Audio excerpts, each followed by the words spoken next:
come across it when you think about it. It talked about some of the cures for the horses that you had, the corn beer and ginger ale, Yeah, and stuff like that. right, because they don't tell you nothing. I watch people Right. do you Right.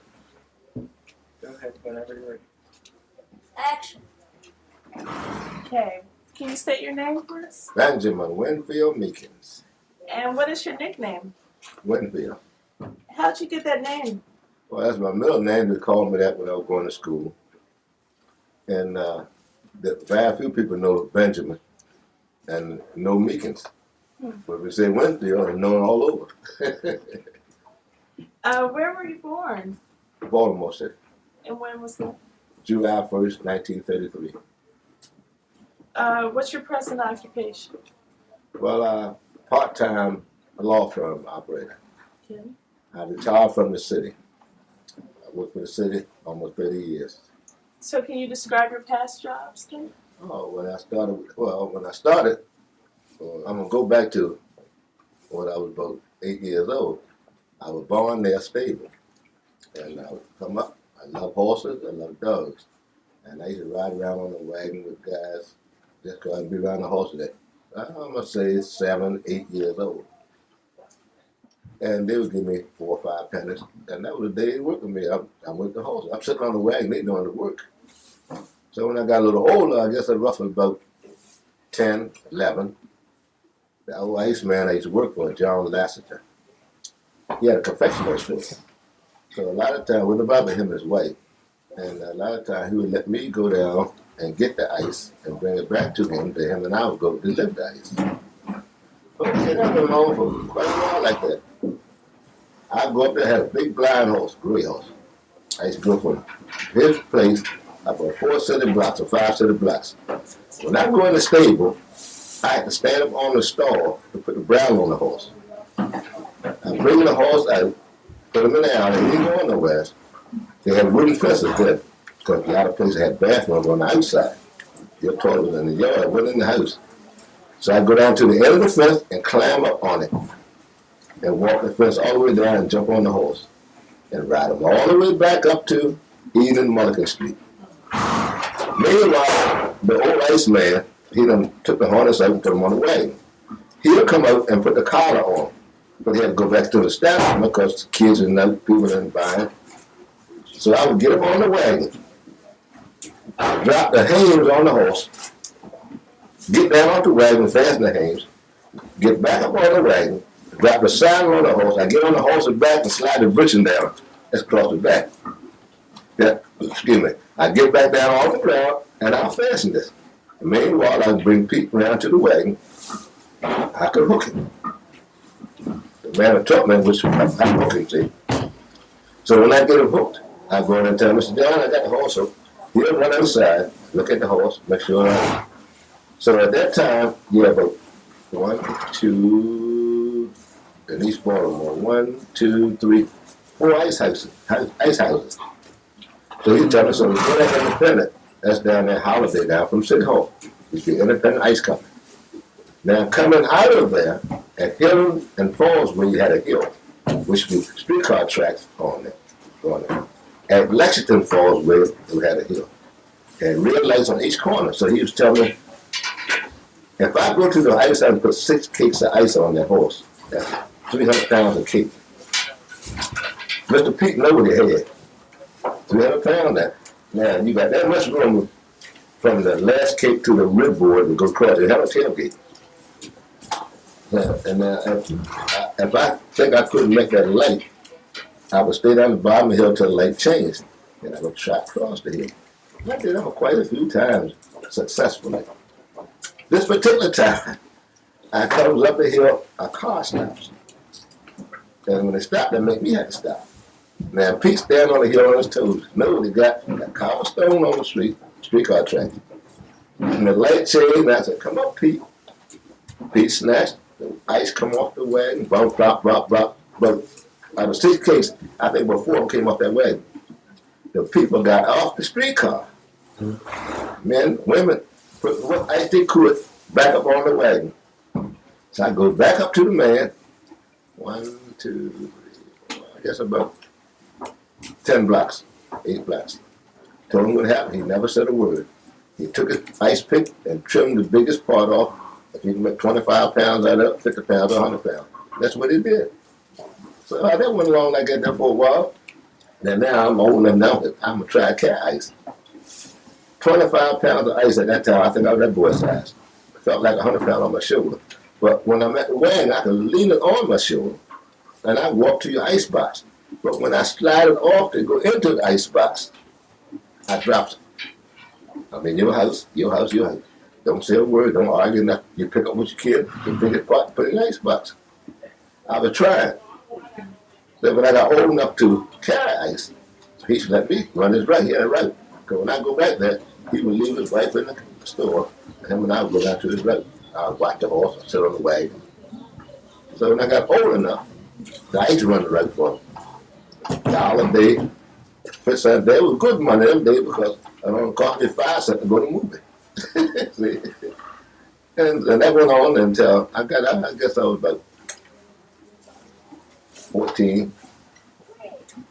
Yeah, about 14. Then I decided I want a horse. I told my mother and father, I want a horse, I want to work. If you stay in school, 15, they bought me a team. They didn't bought me one. You know what school did, don't you? Forgot all about school. So a year later, I had 2 horses. That guy worked for me. Well, but $1.50 a day for a team. But that was money. I went on with that. I started Arabbing sometime on weekends. I would jump during the week to get my Arab money. Now, when you say jumping, you go down and pick up anything that wasn't nailed down that you could sell. Not stealing, but people leave stuff for you. Paper, rags. That time, cotton. You could sell rags, cotton, which is a mattress. You take the spring out, take your razor blade and cut it around. Take that coarse spring out, then you got cotton. And when we so slick, we take a hose and rip the cotton, fold up, put it on the wagon to give us weight. So then we have cardboard, which they're selling now, but the supermarket builds up now. We could sell cardboard and paper. We have mixed load on whatever we picked up. It was all free, so whatever you made that day, we made $13. That was a day's work. $14, that was a day's work. So I saved that money till Saturday or Friday. Then Saturday we go down to the marketplace. Then I load up for my fruits and vegetables, fish. Every time the people buy everything them days. And as long as you can bring a 2 in there, I can haul it from the market. And that's what we did. So I make it Saturday. Now Sunday, I go get 3 or 4 cakes of ice. That's my movie money. I sell it for the man. He give me $1. I go to the movie. Go to my gas stand movie all day. You get 2 pictures, a chapter, and funnies. And you can repeat them all. You sit there. We go to, they have jumbos, called jumbo store. All kind of broken cookies, broken candy. They call grab bags. Nickel, 10 cents. We get that grab bag. See, that was our meal because we ate from left home. All day long we in the movie. Same picture over and over again, but kids at his age. Nobody bothered. We weren't in the street bothering nobody. And that's what we did. And in the sport movie, we had 4 movies. We did together. Within a 3-block area, we had 4 movies. Sometimes we go in one and come up that and go into another one with different pictures. So I went along until, I guess I was about 18, I guess then. Then I went down a job with Moses Cans at the furniture store on Gay and Ashley Street. But I still had the horses. I let the guy with the horses, I get that $57, $1.50. That's big money. Then a little bit of money, I make a Moses Cans until they found out my age. Yeah. And no, wouldn't end up my age because I was 17 then. I must have started at 15, but they found my age, I had no permit. They laid me off. So I stayed in Moses Cans. I went in the Army. I went in the Army in 1952. I was 20 or 21. 21, I think. At 52. Came out in 55. And I came in the Army, I got married, got a job with Luskins. But off and on, I was Arab on weekends. Off and on, I was Arab on weekends. I call it beer money. See, because I've been playing beer. Always have, but I came up with the older guys. I'm going to run around with them. So rather than steal or ask people for not getting their hustle for it. And that's what that was about. Now, everybody in my house worked. 3-store house, At that time, I think, no, that was earlier than that, but they weren't paying me $7 a week for a 3-story house. My grandmother worked, she worked for a doctor at Roland Park, Dr. Shorman. My mother and my aunt, and them, they worked at College Manor. So when nobody home much, I used to cook. They taught me how to cook. When they come on work, if I come in early enough, I would cook. Wood stove, coal stove, and I used to buy no refrigerator. I was almost a man when we got a refrigerator. I was a full-grown man almost when we got one. So after that, I worked. And to buy me having the horses, I always kept the horses. I call that my drinking money, hustling money. I ain't like look pretty. I go buy clothes. I go to Seaf's, hamburgers. Just about every week. And I get on the wagon with the same clothes. Didn't know what the cleaners was. Next day I met a volunteer. I go get dressed up that day. I only dressed up for a day. It's a shame I waste that money, but at that time, that's why it looked nice to me. And that went on for, like I say, until I went in the Army. Then when I came in the Army, nothing to do but buy another horse. So in the 70s, I had 1, 2, 3, 4 at stable and started down flat on the alley behind Gay Street, Old Town Mall. Gay Street got through there. So I bought one horse from Mr. Ed Chapman. And we fell out with that horse until this day. But I bought him, I ain't stealing. And I made it with the horse that I wound up with 1, 2, 4 horses, 4 teams. Then I had the guys working, but I was still working. I would give them money to load up. When they come in that night, they give me a little dividends and my money back. And that was a little extra money them days. And I did that until now. I don't own a horse now because mine deceased on me. It hurt me that I got to get over that before I buy me another one. Then the stable facilities, I got to wait till we see what we're going to do about that. But everything else I got, for the horse, I had that. I have all that. So with the city, when I started working for the city, I started as a meter reader. I ain't never been no reader, they taught me. And I worked my way up. Then I was in customs account division. I did that for about 5 to 8 years. That's what's going around collecting money for the city. If you have a electric water bill, I would go there. You can't pay me, I have to cut your water bill. A lot of people give me a hard time. Trust me, I can't say nothing. I just do my job. But if you talk nice to me, I'll leave it on. And I come back that night or that evening or next morning and pick the check up. But before I turn my work in, I had to have a check or show that I cut that water off. And it went along pretty good like that, but a lot of people act like they owed me. I knocked on the door, they cussing. So I got away from that. But I've been not educated, civil service. You don't want to hear from you unless you bring sheepskin. So my boss used to give me a different job to do. I did it. So he had me say, why don't you go take that test over civil service for inspector? I said, Mr. Thomas, named Melvin Thomas. I said, Mr. Thomas, you know I don't have no curriculum on me. He said, well, try it anyway. Now, this is, I come up, this is, it had to be about, roughly. I know about 20, 25, 30 years since I've been to school. You understand me? So I said, no, I ain't not going to even chuck myself. I go over there. He said, take it from me. You go over there. You give me my work that day. I would go and do the work. And go to civil service. That slip. I come in next day, he sent for me. I go to his office. Did you go take the test? I said, no, that really helped me up that day. Buying time. So he said, I'll tell you what. That's the next day. I go in there, he said, you go take the test over civil service. Then he come and get your work and go do it. But I had plenty of time. I went over there, everything was knocking, these knocking, I'm nervous. So I looked at the test they gave me. I flashed through it and went on. Take the same work he's been giving me for the last 2 years or 3 years. So now when I put the answer down, it looked so simple, I figured it was wrong. I started to erase it, I started to scratch it. So I said, well, I just let it go. I know I'll fail.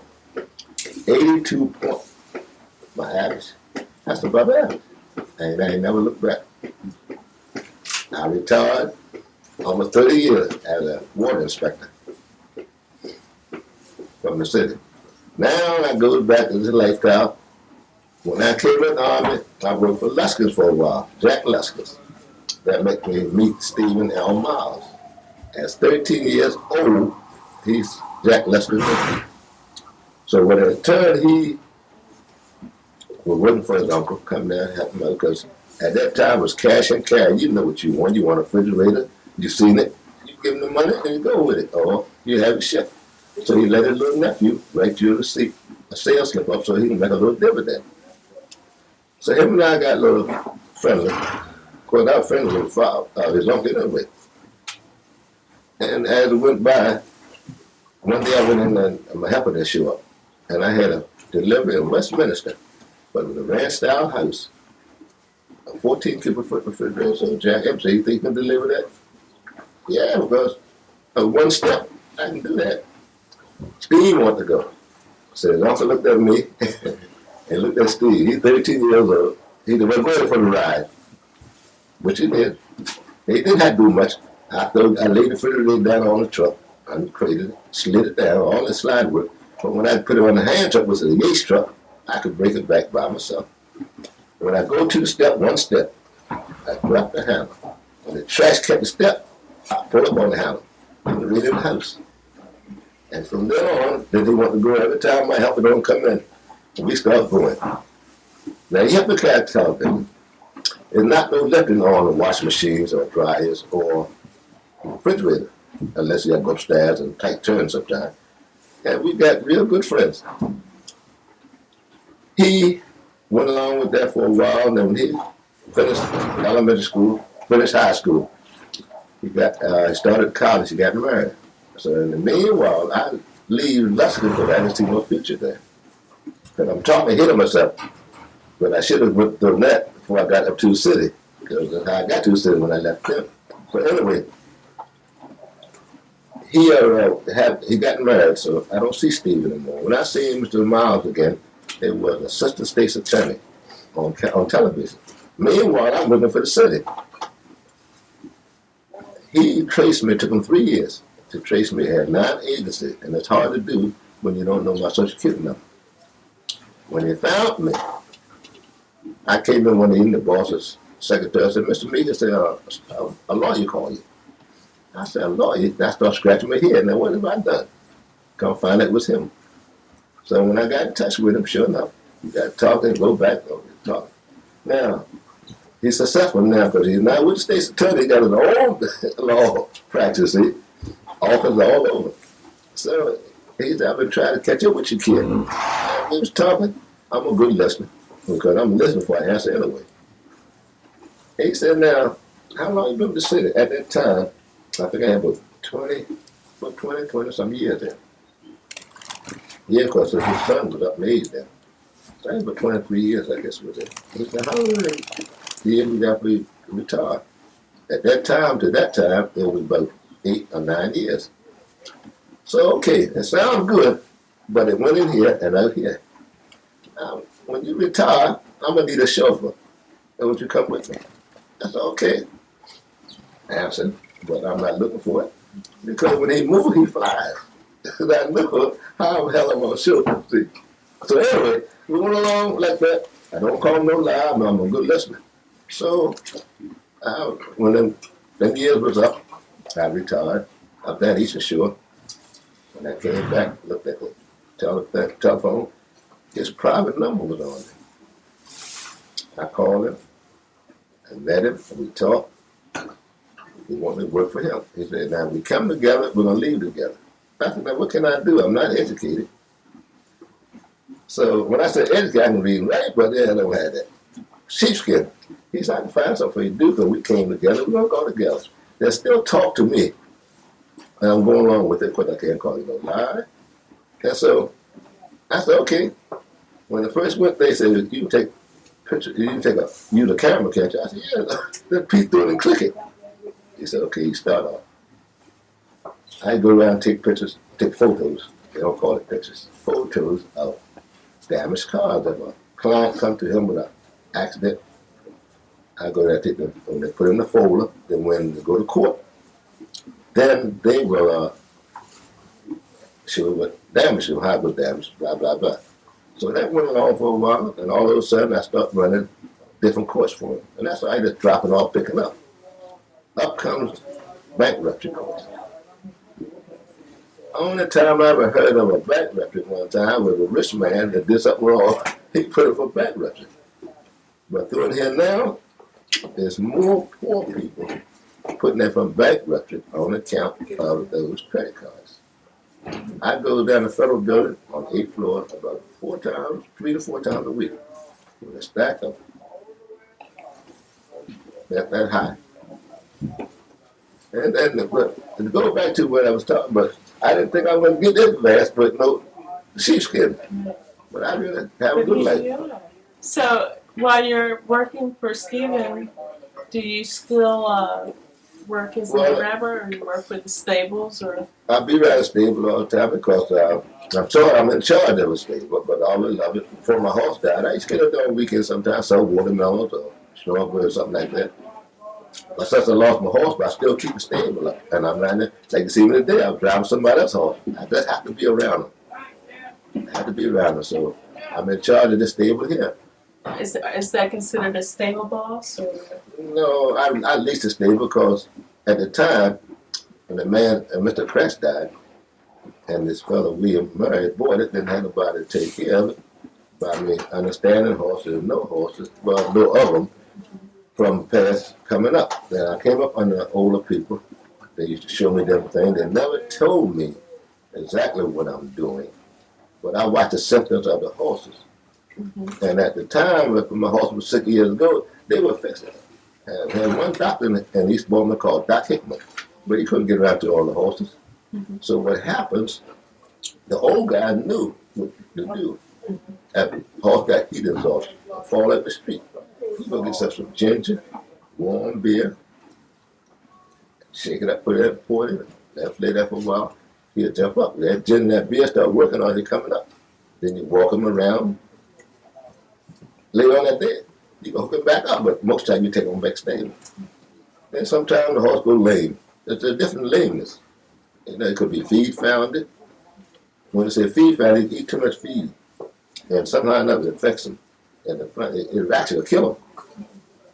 Then you take cold water, it'd be amazing what cold water can do for you. You take a hose and run on a horse's feed family, run it, the hose up, and keep your hands on his hoof. And you can feel the heat. The fever goes right up the hoof. And what you do, you walk that horse. Just walk him as long as you can walk him. Keep him from backing up on you, getting stiff. There's words for it, but all of it I don't understand, but well, it was understood by watching and see how they used to do it. And I done saved a couple horses that way. A guy who East Baltimore horse got feed found it. He wouldn't even come down the stable. Okay, I took that horse, I walked from East Baltimore to West Baltimore. Got over here, had to drink my stuff, then walk it back. Then when he got good enough to move around, because every day we had burlap bags around his legs. We kept them saturated with cold water. That means the fever from that would go out. So they spit out through his hoof. When the horse got so he could walk in, the old man Joe, he's dead now, he was telling them, Mr. Fitzgerald said, you come down here now and the horse is well. He told Mr. Joe, said you could have bought him or you could have sold him or something. To him and Mr. Joe had words. Because when all the horse was down, he didn't show. Until when the horse got better, here he come. Took the horse. That was an incident, but there were quite a few incidents I went through in my time on such, similar things.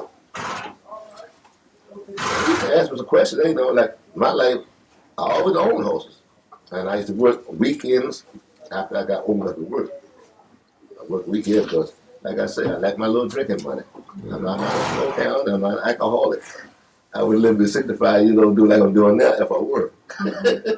So, which stables did you work out of? Oh, when I first started, it was called H Alley in East Baltimore. When it's called H Alley, it had 2 alleys going this way and 1 alley going this way, off the 500 block of Central Avenue. That's where I was born. And it was 1, 2, 3, 4 stables in that alley. And as a little boy, that's small, him, I ran the stable. Every time my mother looked for me, she had to come out go around the stable. I look for me, make sure the horse don't step on me. But the guy would take care of me. You know, he wouldn't let the horse hurt. And as I grew up around there. And I guess I hadn't started school, so I guess I was about, coincident, I didn't start school until I was 6 years old because my sister, I was a year and 9 months older than she was. Because she couldn't go, I wouldn't go. And that's right. I started at 6, she started at 5. And she passed me about the 3rd grade or 4th grade. And I never did catch her. But I finished 9th grade. But I never did catch my sister. But you know all about horses and stuff. Yeah. Like I said, I always hung with the older fellas. And I'm the only horseman, the only hustler in my family were workers. They come out of Eastern Shore, so in the Eastern Shore, they weren't farmers, they were factory workers. Seasoned, ran the clock. Always something down there to do. In the summertime, they skin tomatoes, string beans, pick crabs. In the wintertime, they shuck oysters and cut fish and salmon, you know. So up here, after we moved up here, then they would go down in summertime and work, then come back up at College Manor. Then the people in College Manor had a hotel in Cape May, New Jersey called the Baltimore Inn, which my grandmother's sister used to be in charge of College Manor and the Baltimore Inn. So therefore, she would take my mother, my first cousin, and even I. I was there dishwashing one time. So they always went around to work. And that's where that went around. We were always working. But in this stable, what are some of your responsibilities? Oh, I got awful responsibilities, and I got people on me about it. And I can't watch everybody say, this is not a livery stable. A livery stable is if I owned all these horses, then I was. But every individual in here owned their own. And they're responsible of taking care of their own. Oh, I keep the electric, water, all the way. That's mainly my responsibility, but that's a job and a half. But soon something happened in the public, it all falls on me because I got the lease to the stable.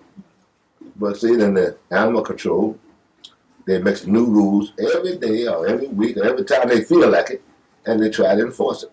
But since we had this organization called the Arab Preservation, I joined that. It's a little different now. They can't do like they want to do. In other words, they want to close down the stable. They want to get the horse off the street. Well, I know it's a fast life now out here, but there's no money circulating, but it's a historic type of thing. You'd be surprised at people that have never seen this. Now, to bring it to go back, 1972, Mr. Agnew was governor. I was working for the city.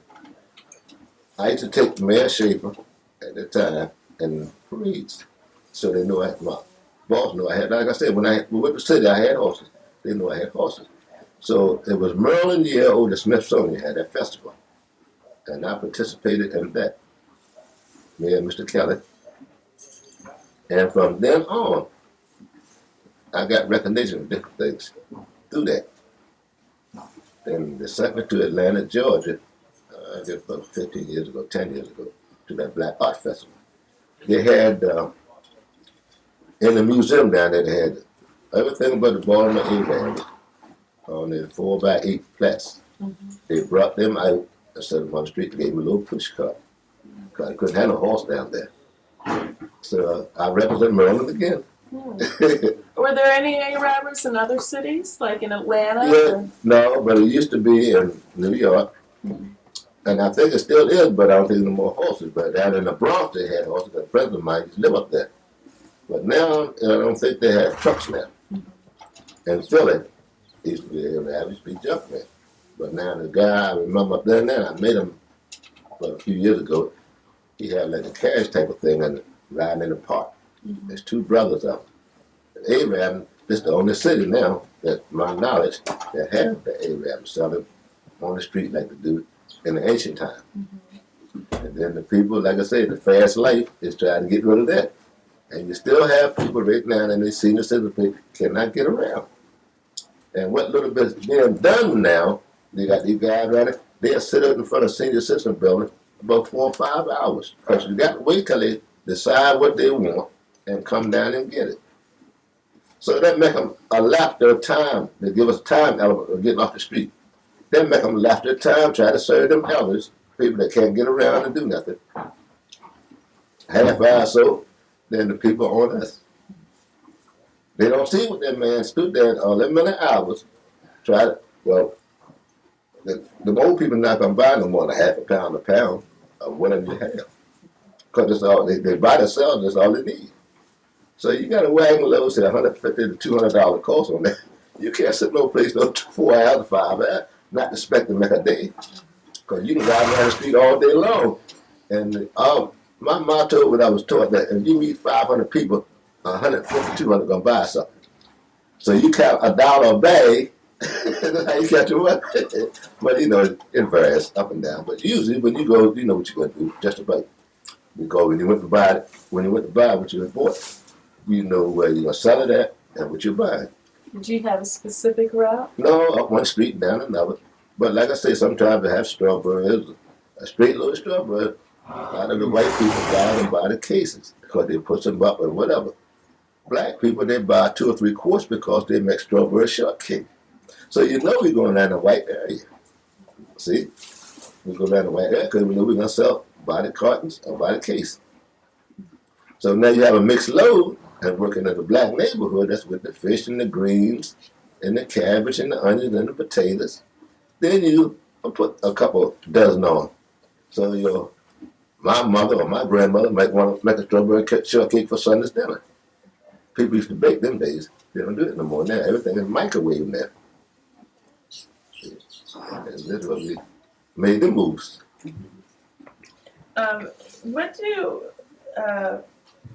What are the other names that people describe the Arabic job? Are there other names that are? Well, they call them hucksters. Most of Arab and hucksters is where it came up under, you know. And like I say, I don't know exactly where they got Arab from, but I remember in the old Bible my grandmother had, they had Egyptians with 2-wheel carts. They had these fancy harness. Not harness, they were blankets. I didn't see the harness because you couldn't see it, but they were real fancy, going to the market and taking stuff from the field to the market. See? Then everybody go to the village and build. It was enough. Old Bob's head. It had a lot of cult pictures in it, but, you know, during that time, the Biblical time and all through that. And I used to see that. But we have the harness now, and we try to sort of design it. There's nowhere near like that look because they had the drape blankets or quilts or whatever they had for the horses. All the way, you know, and it really looked nice in there. And so it goes back, it's nothing new. It really is. See? But the term Arab is so unique to Baltimore. I was just wondering if you'd heard anything from the old timers or anything like that. Not too extravagant, you know, just during them days it was a living. Mm-hmm. The average one of them, white or black, who was not educated. Mm-hmm. And they raised families. Mm-hmm. I know of some sent kids to college on a wagon. Sent kids to college on a wagon. They paid X amount of tax, X amount of money on tax on a little bit of money because they can't determine what an Arab would do because you don't work every day. You go to the market, you can't buy. Then when you do work, you got to put that little bit of money to use. See? So they can't determine what to do. So the government didn't really bother us. And this guy, Frankie Brown, him and I worked together. I was a young boy. And he had a route people wait for him. I mean, he had a nice route. So we was talking one day, we were working anyway, and the man pulled up there, a well-dressed black man, well-dressed, suited down. He was buying the fruit and stuff off the rack. He was talking to Frankie about his job. Oh, Frank was telling him, I make $150 a day, $100 a day, which he just about did on there, but see, he didn't get it on the end of the month. So the man was real nice. He's still talking. He's still bragging. All of a sudden, the man go in the pocket and brought a shield out this big. Internal Revenue man. So I started to leave. I didn't know we were gonna get locked up or what. So the man told us, I'm not gonna harass you. Say, look, I'm gonna help you. He said, can you pay tax on $500? I thought he was talking about $500 a day. I said, yeah. That's what it wound up being. So Frank said, yeah. So later on in the year, 20 years later, maybe, long before he died, he said that's the best thing he ever did. He's the only Arab I know of get social service. Got social service, social security, before he died. Great story. Do you have any more stories of old timers? Well, not too much on it, but like I said, when something happened to your horse, they'll never tell you what they're doing for it, but they will help you. See, well, you had a couple horses. A few incidents happened. Horse was sick. I take him around Mr. Joe. He look at it. He go down to the drugstore and get something on it, go in the house and get something, put it in the bottle and shake it up, and tell you, boy, he'll be all right tomorrow. What are you doing? What you giving him? Never tell you. So I used to watch the symptoms. See, and I learned how to do a little bit I can do by watching the horse and the symptom. Now, well, I couldn't get what he was giving them because I don't know where he came from. But you go to the drugstore and ask, well, not the drugstore either, but there's a place up in New Holland, a horse drugstore, where you go there and get different things for a horse. You know. But you basically, if you feed the horse right, balance it for you right, give him a little mineral oil, certain time of year, give him a little flaxseed. You keep it balanced regulation, you don't have a trouble with that horse, because the horse can't upchuck. See? And if you keep watching, you watch his stool, if it's all right, but if you ain't give him no stool, then you have to give him something to keep moving anyway. Give him something to pass the stool. And you say, it's not too much, it helps the horse. But something like that, the collie, his story, he eat too much feed, see, and the feed found him because he's not passing it down. And stand up not doing nothing. And he exercised. And, well, you know, like I said, number thing, but you had to watch the horse in order to try to help treat him. Outside there, you know, when it comes. What do you think about the relationship between the Arabers and the Amish in New Holland, in Pennsylvania, now that you have to go up there and get most of your services? I love it because I love what they're doing. They're still living in the ancient history. You have certain Amish up there, they don't believe in cars and trucks. They use horses for just like I buy a Cadillac, they got horses just like a Cadillac, running down the road. Like I buy a truck, they use 5 to 6 horses abreast to plow the fields. You don't see no electric wires going through the houses. They live in the old way. And the food, you wouldn't believe it. It's not like the food around here because it's raised with horse manure, cow manure. Around here, you got all kinds of exercise. What do you call it?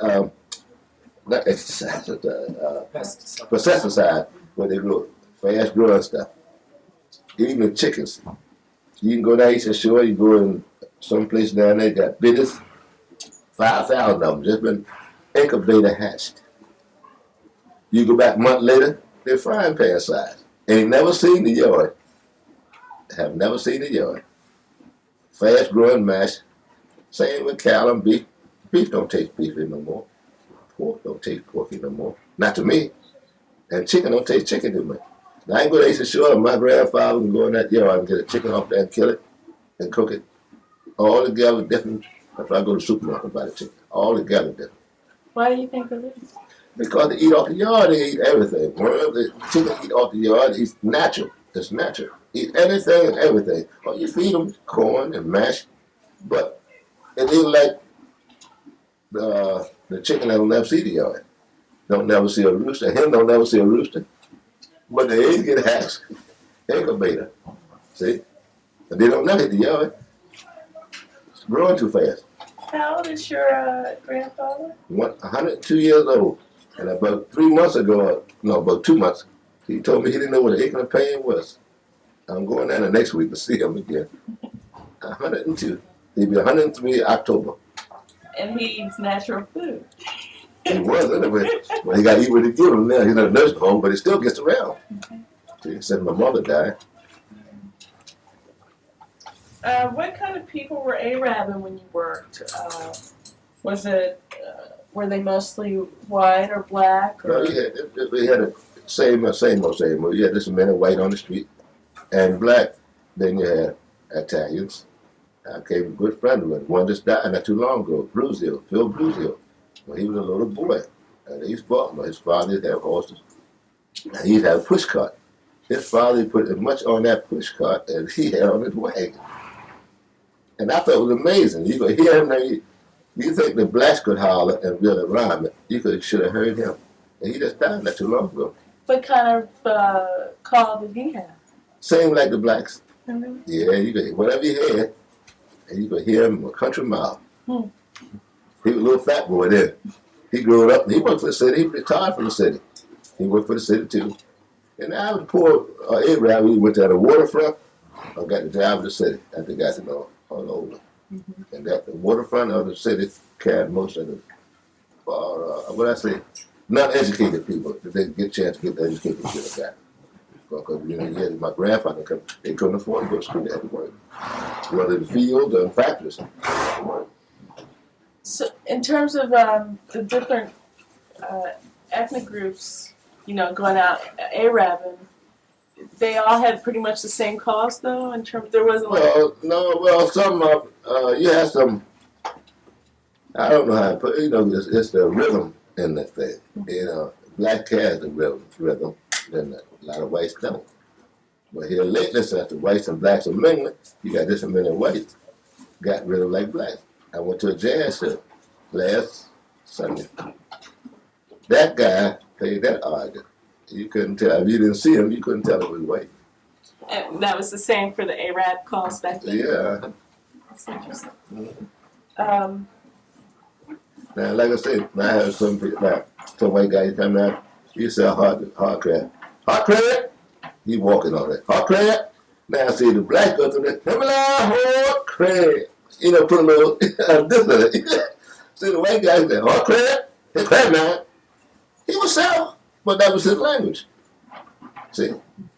Then here come a black come down the street, two blacks up there. Hard crab alive. See, let you know they're not dead, they're alive. But they got to put that little rabbit in there. Mm-hmm. I don't know if we gifted or we're supposed to be there, but it's where it came up anyway. What was the best thing about Arabing and what was the hardest? All of the work. I don't know. When I came along, I didn't look at it as work. I mean, that's different because, like I said, a long time I've been around the horse, I didn't care what it did. I sold wood and coal. One year, it was snowed, and during that time, the weather fell in season. And this particular year, it snowed so hard, and that hard on a Saturday. It fell in horse. Well, no horse in the street. A lot of horses couldn't stand up because the snow was built up under the hoof. But now they had snow chains for horses. The ones that had to work had snow chains. Then they had roughshod. They call it roughshod. The heel on the shoe would be this high. Instead of folding the heel, put the shoe on, they had like this here. Then the toe would be up there. That way, when the horse hit the ice and stuff, it would break. So this particular time, Mr. Paul Lewis, he did now. Him and I came up together. Pop Ross had about 15 horses. And this horse was a raw bone horse. It wasn't a skinny horse, but it wasn't a fat horse. It wouldn't get fat. But he was a powerful horse. He could stand up on ice and snow. Now, all horses can't stand up on ice and snow. It's just like a woman or a man. Get on snow, stuff, real fast movement. They make their own self fall. You just try to stretch up and ignore it. Not ignore it, but you just go ahead natural. You wouldn't fall half the time. You up there, trick. So this horse here, at the particular time, I sold more coal that Saturday because couldn't nobody get in the street. Paul Lewis and myself. I sold more coal that Saturday than I ever sold the whole history of selling coal. We couldn't leave a block from the coal yard. And we putting 1.5 to 2 tons on a horse in the snow. Well, I had to hold on to the wagon in order to stand up. That ain't never happened before, but not to me. But that day, I sold more coal that day in my whole history of selling coal. And we had some years in between that.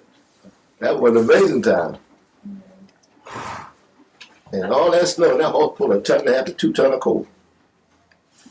What do you think of the city and how it's doing the Arabers then, back when you were, coming into It's all it? different because the city, the animal control, that city, well, the people at the city, they don't know anything about horses.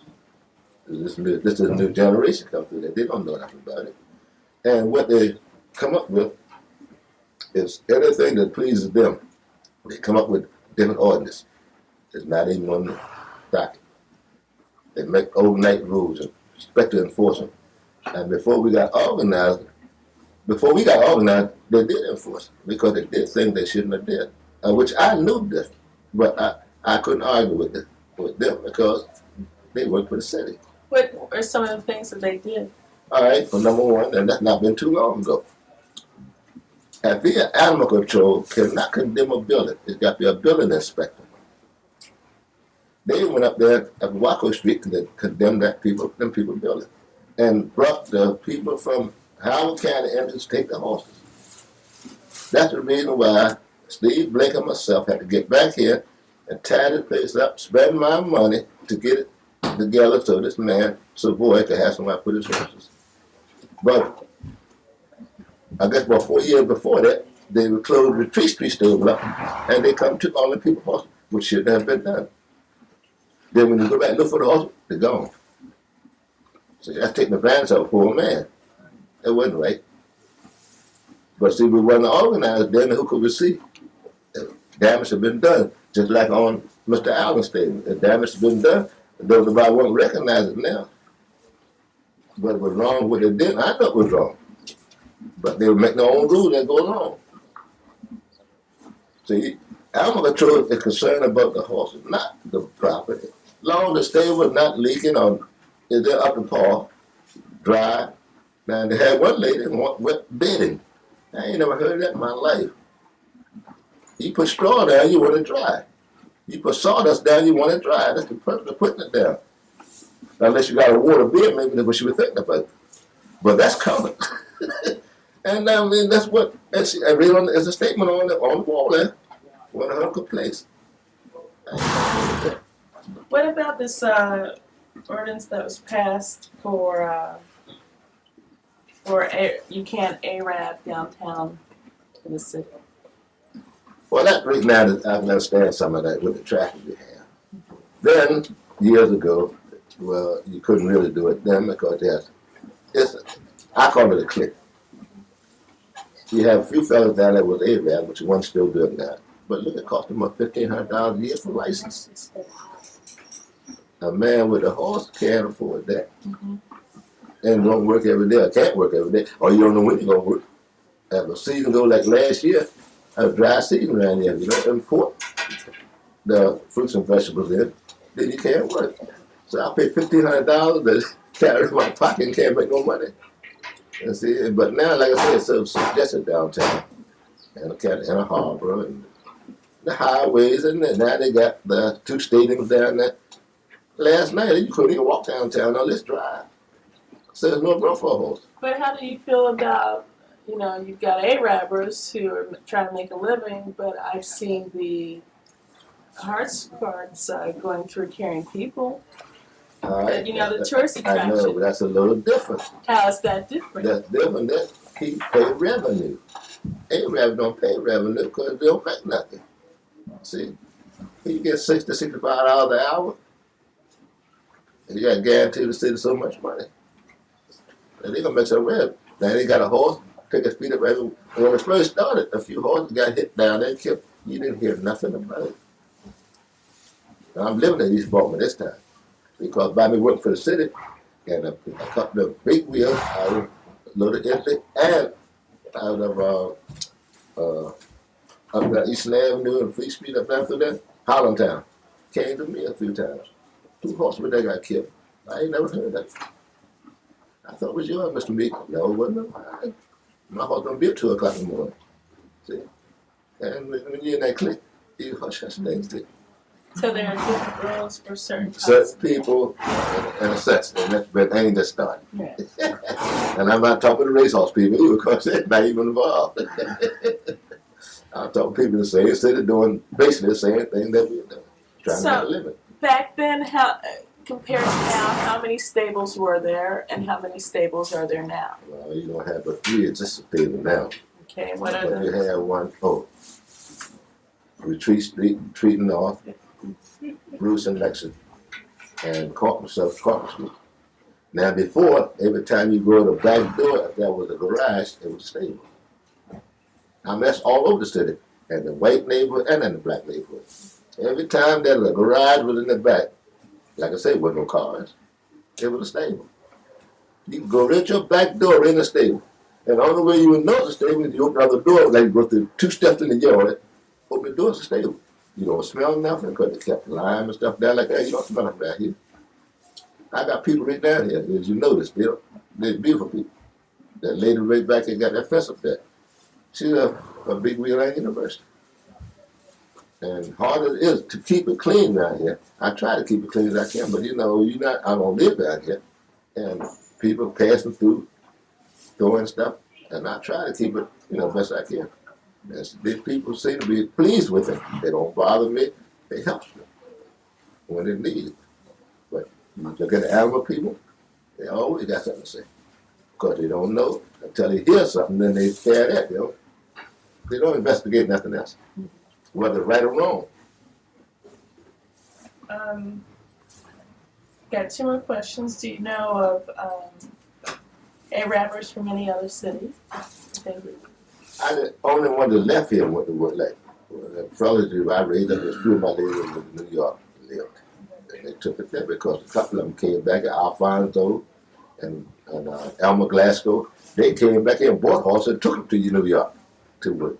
And first I know of, I think they have trucks now. I haven't seen none of them for years now. But not a few years back, they were still using horses in the Bronx. And some parts of New York, I'm not sure. Not where they had the cars and stuff like down in Central Park down there. I'm talking like in the Bronx and some part of Harlem, I think. Mm-hmm. But outside there, like I said, Philly, I remember Philly had horses. And Abraham jumped man. But not that no more. I don't think there's no more. I think it's the only city. That really have one. Now, most of it now is historic type of thing. Now it's not no money being made. And Mr. Savoy, by having 2 generations, they're doing a little something, but it's a struggle. It's a struggle because there's no money. And why is that mainly? Mainly because they have, instead of food stamps, have the plastic cards, independent card. Unless you have a machine on the wagon with this computer, you can't make no money. A lot of people right now would buy from them. Because they would buy, but they don't have the money.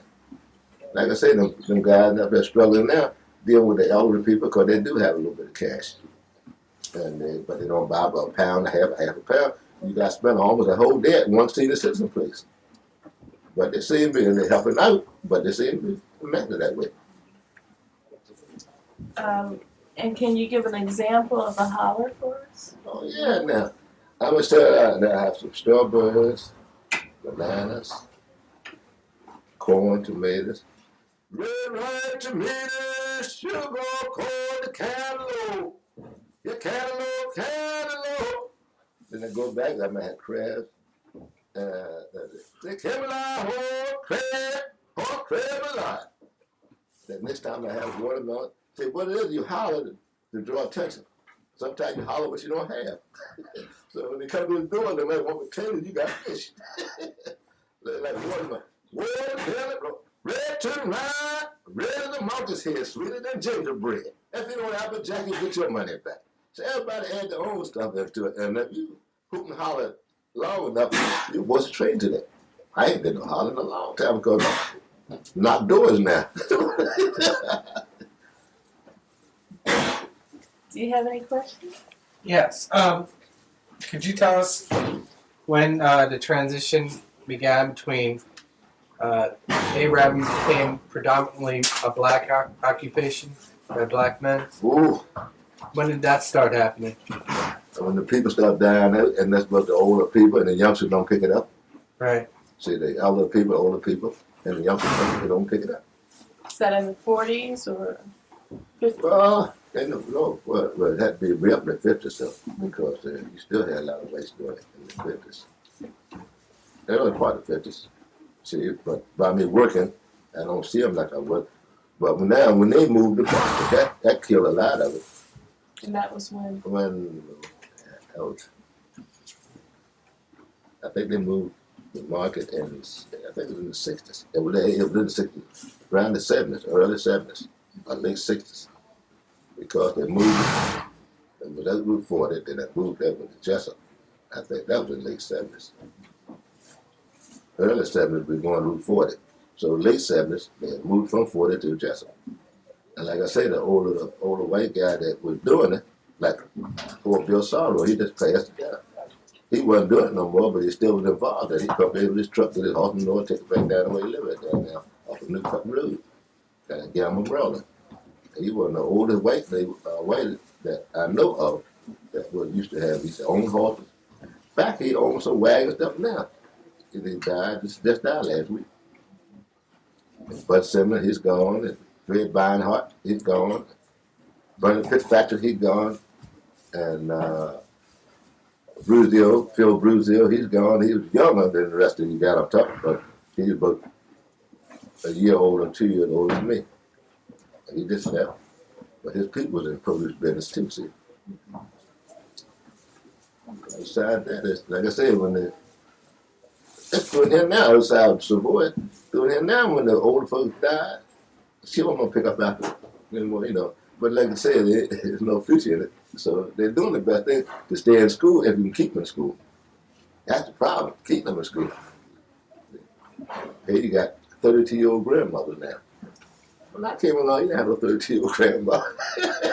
Your mother was 32-year-old, but she had a child. That's a fast life. It's a lost generation. A lost generation coming through here now. And I don't know what's coming.